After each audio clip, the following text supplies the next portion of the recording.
okay? So I'm going to show my age with this one. I know I don't look a day over 25. Just kidding.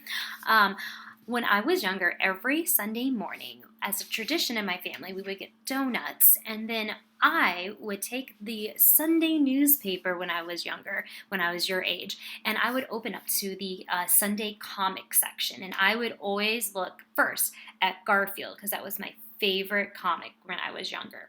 Now, the reason I bring up the story is because in comic strips, a lot of times actions are told through the use of onomatopoeia.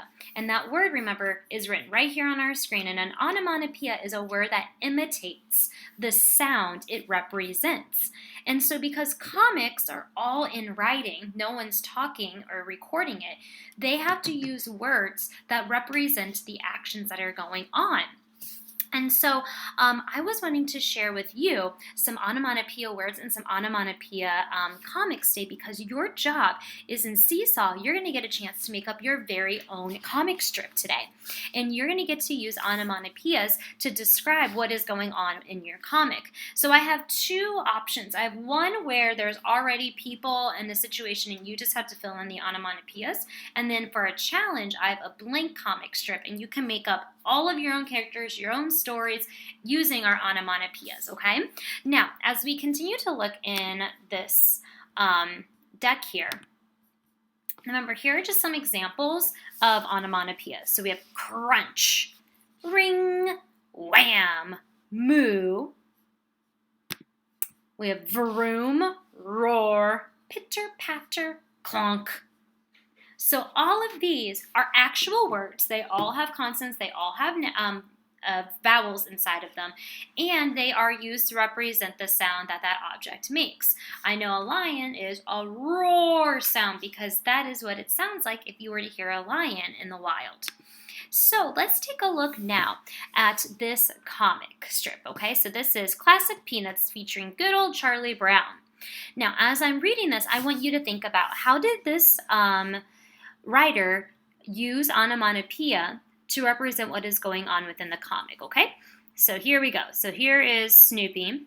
He's looking around, putting on some socks, putting on shoes, and then here I see clump, clump, clump, clump.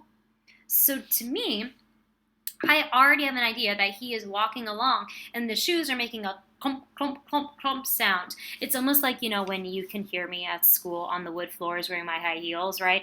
That's kind of what I'm imagining.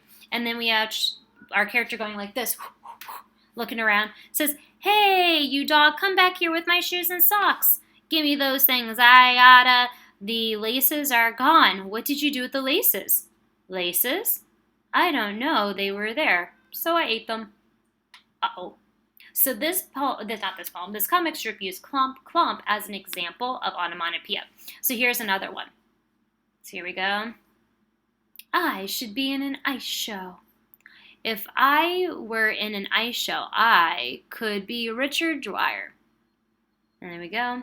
Or Mr. Frick. And then here's our onomatopoeia. Boink! And as they're flying through the air and hitting, boink, is the sound that it makes.